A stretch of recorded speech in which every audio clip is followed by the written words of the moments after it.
In March 2021, a group of us set off on a trip to Barnbougle Dunes, a trip that would take in 94 holes in 2.5 days. And for one of us, yes, yours truly, the mile of golf host Roscoe, it would be the very first time on Tasmanian golfing shores at the wonderful part of the world that is Barnbougle.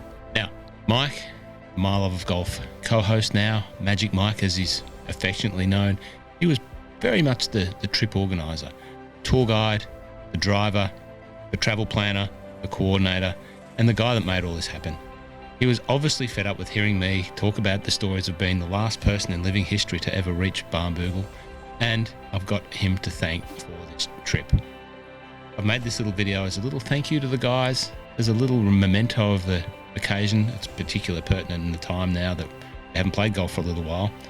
Yeah, enjoy these little clips. They're just phone camera clips of our trip to Barnbougle. And I'd also like to finish it off with some words from one of the Mile of Golf guests, a man from Ireland who travelled in 2020 down to Australia and played Barnbougle, and like us, was taken by the place. He's penned some words, and you can find these words on www.top100golfcourses.com. Shane is an avid golfer, loves his golf course architecture, and he penned some words which I found after we did our interview on Ireland. But here's some of the words from Shane Darby about his trip to Barnbougle.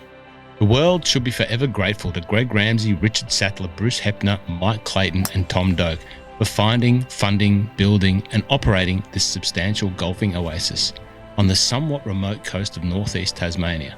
There is surely a spiritual link between Sand Valley, Nebraska, Bandon Dunes, Oregon, through to Barnbougle and beyond to Cabot in Nova Scotia. The golf world will be ever in debt to the names of such as Youngscape, Kaiser and Sattler, who've driven destination golf towards spectacular remote locations with a build it and they will come mantra. The fescue turf at Barnbougle is perfect for golf and counterparts the Bermuda, Santa Ana Couch and the creeping bents that generally predominate on the mainland. The cooler climate grasses like the additional Southern Ocean influences that are brought to bear both here in Tasmania and on King Island. The course starts with a couple of gentle openers along the river before rising into the dunes on the delightful short and strategic par 4 fourth. The stretch of holes from the 4th to the 8th and 13th through to 17th just blew my mind. Once again, the par 3s are the stars of the show, with the treacherous short 7th, the uphill recreation of the long lost and forgotten green on the 13th, and the rollicking 16th as standout memories. Anyone who considers themselves a links devotee simply must put this little corner of the public access golfing haven in the back of Beyond on the map.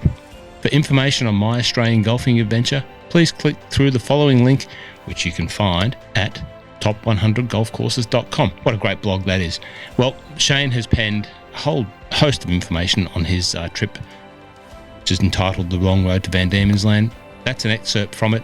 Go and check Shane's work out, listen to him here on the podcast, and I thought it was appropriate that I put his words as some of the content for this little video. Enjoy. Thanks for listening. Appreciate you tuning in. I'll see you next time.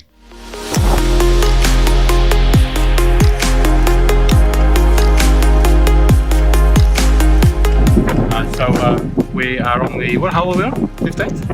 15th hole here, Barnbougle Lost Farm. 163 metre par 3. It's a beautiful hole going down into the gully.